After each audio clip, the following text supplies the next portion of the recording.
근데 용수의 정화 방법에 대해서 설명드릴게요. 용수의 정화 방법에 대해 설명하는데 우리 역삼투압법이라고요. 역삼투압법은 우리가 뭐에 사용할까요? 주로 지금 정수기에 사용하고 있죠. 역삼투압법을 사용하게 되는데 역삼투압은 가장 일반적으로 사용하는 거고요.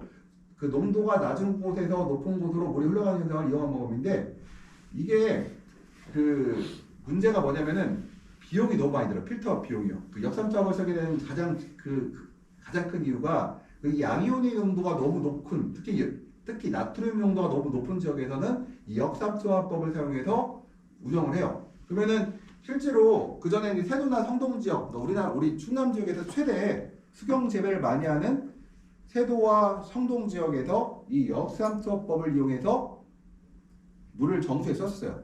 근데 문제는 뭐냐면은 일단은 필터 값이 1년에 보통 뭐 5,600만 원, 2,000평 정도 한다고 하면 필터 값만 처음 설치 비용이 뭐 4,5천만 원 들어가고 그 다음에 필터 가격이 5,600만 원, 지금 더 올랐을 수 있어요. 그 옛날 얘기니까 5,600만 원 정도 들어갔고요. 또 뭐가 들어가요? 그걸 관리하는 또 노동력이 필요하죠. 그리고 관리하는 비용이 들어가고 그래서 이런 역삼투압법을 이용하는 방법을 썼기도 했고요. 그 다음에 뭐 일단은 역삼투압법을 쓰게 되면은 나트륨, 그러니까 내가 이제 나트륨이 맞아서 역삼투압을 써서 물을 정화시켰다고 하면은 나트륨이 어디로 가나요? 그러니까 예를 들어서 이렇게 돼요. 이씨로 따질게요. 이씨가 4였던 물을 갖다가 1로 만들었어요. 그러면은 4분의 1을 씻었겠죠. 근데 물이 내가 10리터를 넣어갖고 5리터는 1로 만들고 5리터는 버려요. 그러면 5리터가 물이 어떻게 될까요? 배가 농도가 거의 2배가 되겠죠. 그 얘기는 이 농도가 높아졌다는 얘기, 이걸 그냥 버리게 되면은 이거 막 그냥 지금 현재 그냥 버리고 있거든요. 제가 이렇게 보고 있으면은 야, 일반적인 물보다 나트륨이나 이런 이온의 농도가 4배, 5배가 높은 물인데 저게 그냥 버려져도 괜찮을까? 이런 생각을 하게 돼요. 아무튼 이 방법은 때때로 농도가 짙어진 용액을 폐기해야 된다는 이거예요. 바로 내가 이 씨를 5짜리 1로 만들었으면은 그 4가 버려지는 다른 물에 섞여 있다는 거예요. 이런 방법이 있고, 근데 이거는 깨끗하긴 한데 비싸다. 굉장히 비싸다. 그래서 이런 경우에는 또 어떻게 할까요? 역삼투압법으로 내가 정수를 했더니 이 씨가 0이 됐어요. 그럼 0짜리 물을 넣으면 될까요? 안 될까요? 되긴 돼요. 근데 뭐가 들어가면 비싸지죠. 내가 필터를 아껴야 될 거 아니에요. 그럼 어떻게 해요? 0짜리 물과 지하수를 뺐더니 지하수가 한 1.5 나오는 것 같아요. 두 개 섞으면 어떻게 돼요? 0.7이 되죠. 그러면 우리가 쓰는데 지장이 있어요? 없어요? 지장이 없죠.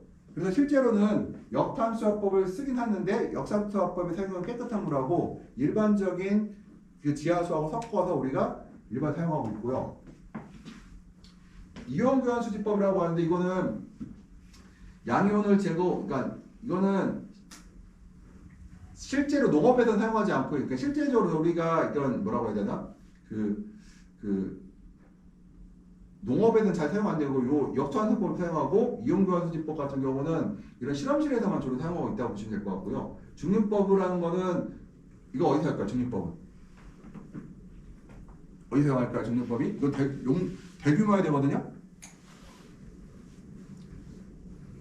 중동지역 물을 갖다가 바닷물을 끓여갖고 중립법을 이용해서 물을 만들어갖고 농업용수로 사용하고 도시에 사용해요. 얘들은 그 중동지역에서는. 그래서 이런 중립법을 사용하는데 우리나라에는 없다고 보시면 돼요. 이런 것들은.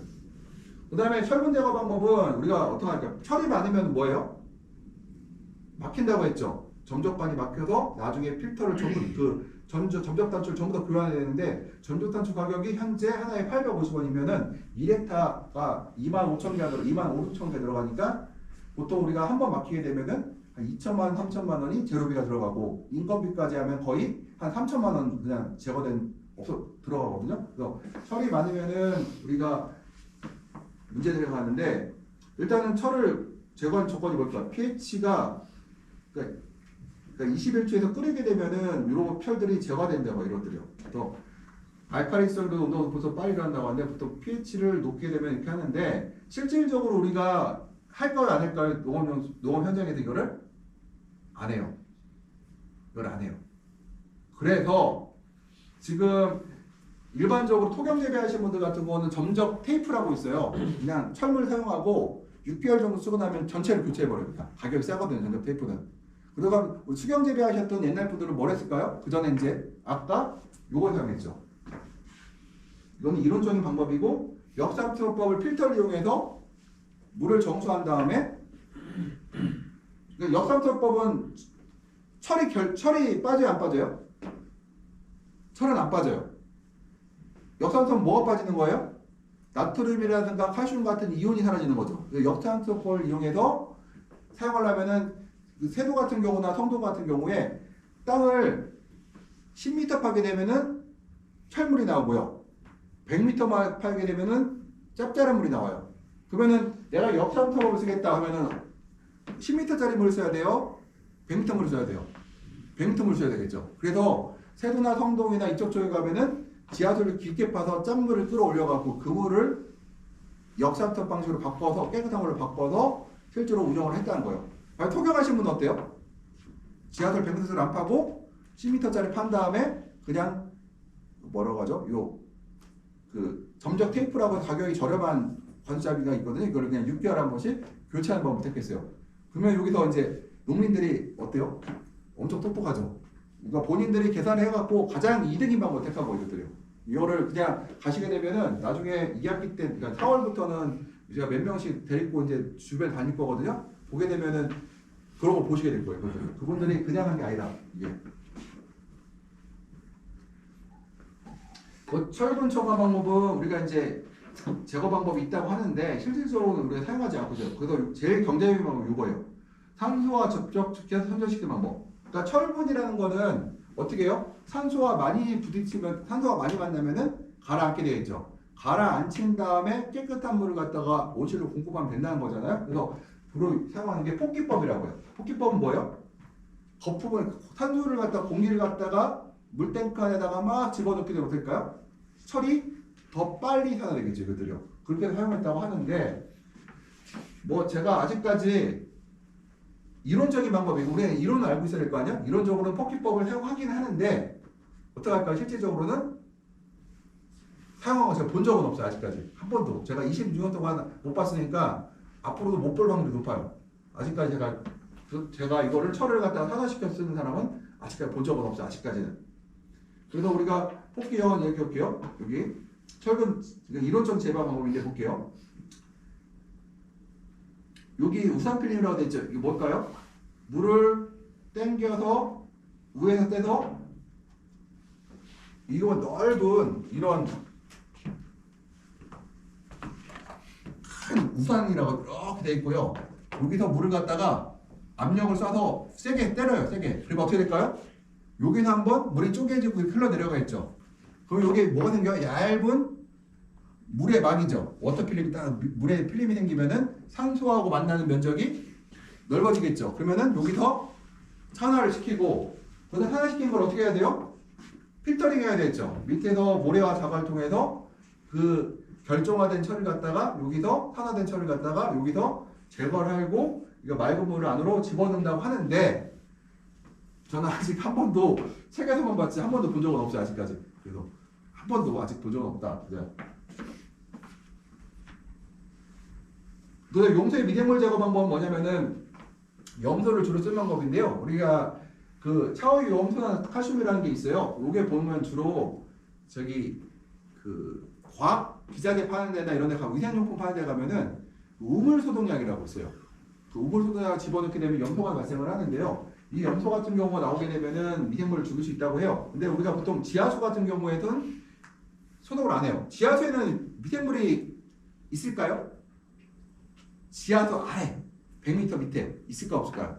있을 것 같은데. 없어요. 일단 거기는. 왜 없을까요? 산소가 없잖아요. 근데 나오는 과정에서 표층의 흙하고 만나면 있을 수는 있어요. 근데 나오는 과정에서 묻었다는 양이 많아요, 적어요?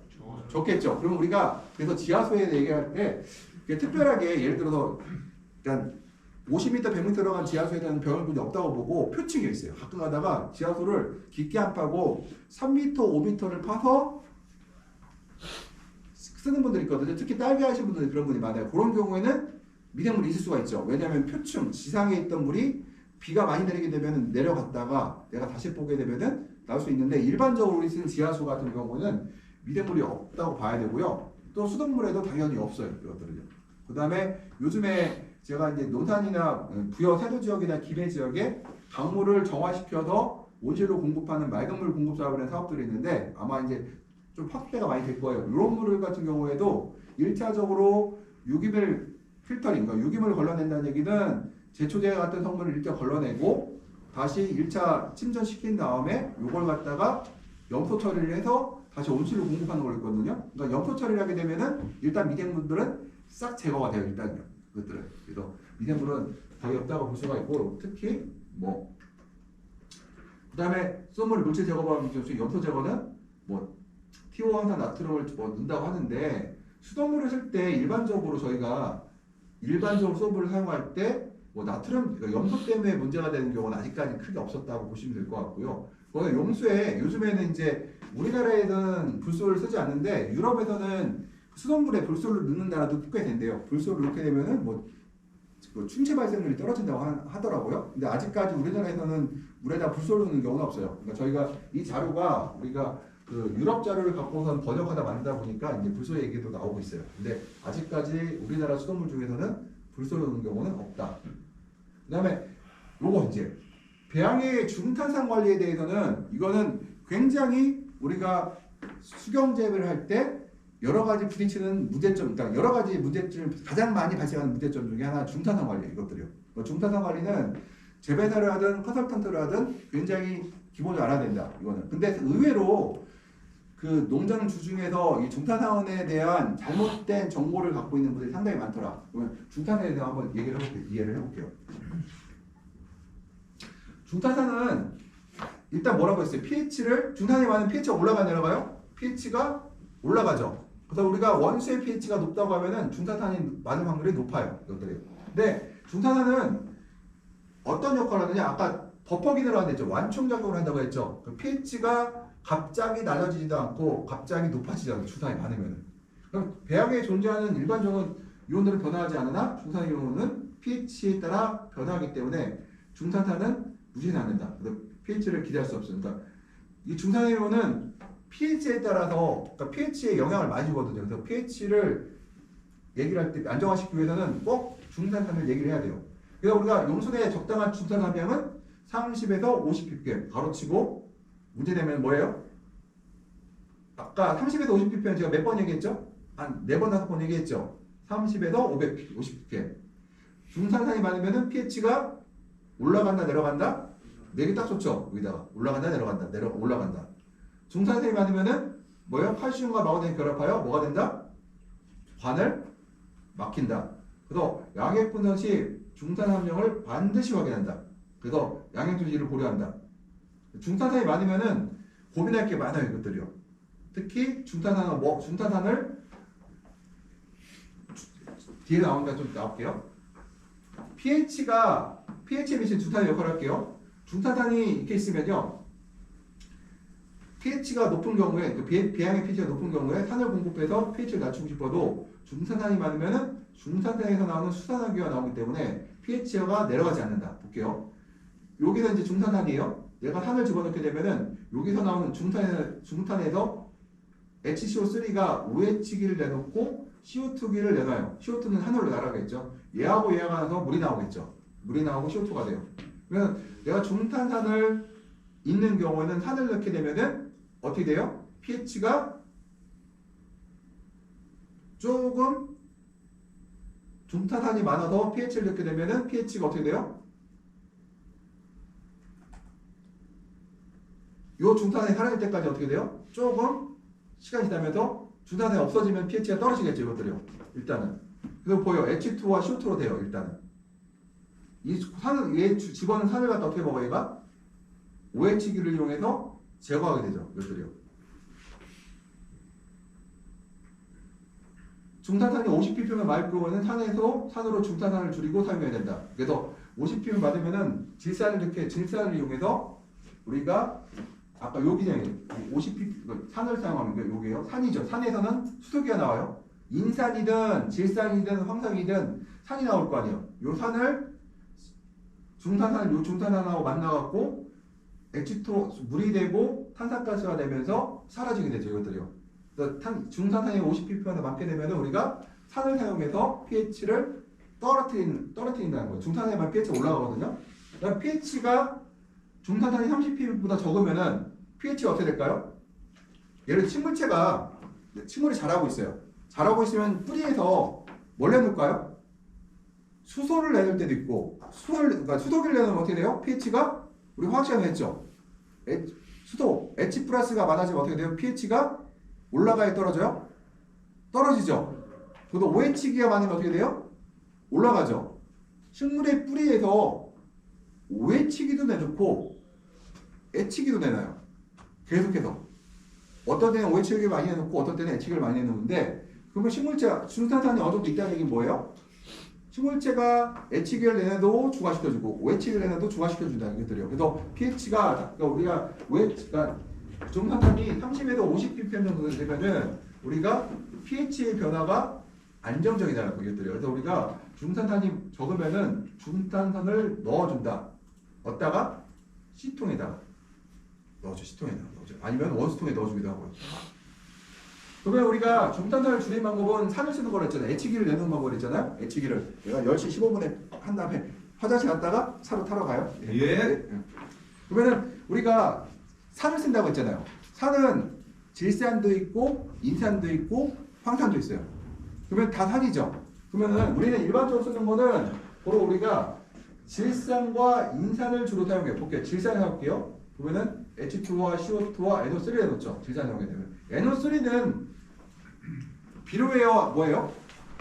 질산을 사용하게 되면 질산을 사용해서 중탄산을 교정하게 되면은 질산비료가 더 들어가게 돼요. 질산태 비료가 더 들어가게 되죠. 그럼 우리가 양을, 그러니까 질산을 조금 사용할 때는 별 문제 안 되지만 질산이 많이 넣어. 한 30kg, 40kg 넣고 싶어요. 그러면 어떻게 될까요? 내가 뭘 해야 될까요? 그렇게 되면 질산에 공급된 질산 비료의 양을 줄여야겠죠. 그러면은 또 인산을 써요. 인산 같은 걸 볼게요. 인산을 집어넣게 되면 3개의 물과 3개의 이산화탄소와 인산 비료가 나오게 되죠. 그러면은 우리가 질산하고 인산하고 주로 사용하고 황산 잘 사용하지 않아요. 근데 질산과 인산을 사용하는데 그래도 질산을 대부분 사용하고 인산을 조금밖에 안 사용해요. 그 이유가 뭘까? 일단은 비료를 우리가 양액을 탈 때 조성을 만들 때 양액을 만들 때 질산 비료가 많이 들어가 인산 비료가 많이 들어가요. 질산 비료가 훨씬 많이 들어가 몇십 배 많이 들어가요. 그러면 내가 인산으로 물을 교정하려고 하면은 인산을 넣어줘, 그러니까 인산을 추가로 넣게 되잖아요. 그러면은 질산을 사용해서 교정하는 게 어떨까요? 저렴하죠. 원래 있던 비료에 영향을 덜 주게 되죠. 예를 들어서 내가 질산태 비료수를 탈 때 한 80kg 넣었어. 그런데 내가 질산을 15kg 정도 넣었다고 쳐요. 근데 인산은 그러면은 내가 전체 얼마 들어간 거예요? 한 20% 늘려준 거죠. 그럼 내가 좀 줄여주면 돼요. 근데 인산 같은 경우는 들어간 양이 3, 4kg야. 근데 이때 인산을 갖다가 7, 8kg 넣어주면 어떻게 될까요? 10kg 넣어버리면은 내가 공급하려는 인산보다 교정할 때 쓰는 인산이 더 들어가 버리죠. 이런 문제들이 있어요. 그리고 질산비료보다 인산비료가 훨씬 비싸요. 그러니까 경제적인 문제도 있고, 그 다음에 인산비료를 쓰게 되면은 양액 전체를 교정할 때, 그러니까 그 인산이나 질산을 집어넣고 배양액을 조절해야 되는데 이때 더 어려움을 겪어요. 그래서 우리가 일반적으로 우리가 현장에서 중탄산을 교정하기 위해서 산을 쓴다고 하면은 일반적으로 우리가 질산을 쓴다고 생각하시면 돼요. 그 다음에 황산 있죠. 황산은 안 하는 이유가 있어요. 황산 같은 거 왜 안 할까요? 위험해요, 일단. 그 다음에 위험하기도 하고, 황산이라는 황산이는 굉장히 위험하기도 하고, 황 자체가 많이 필요해진 비료가 아니거든요. 인산보다도 오히려. 그래서 황은 잘 쓰지 않아요, 그래도. 또 우리가 중산 탄핵 첨가량을 보게 되면은, 이거 볼게요. 화학, 지금 배우고 있죠? 화학. 일반 화학 하고 있죠? 네. 보면은, 우리가 일반화학을 배우는 이유 중에 하나가 원래는 제가 가르치려고 했어요. 그걸 처음에 하다가 이제 바꿨는데 뭐냐면은 우리가 화학 시간에 우리가 수경 재배를 하려면 화학을 반드시 알아야 돼요. 근데 여기 화학은 막 복잡하게 할 필요는 없어요. 그러면은 볼게요. 요게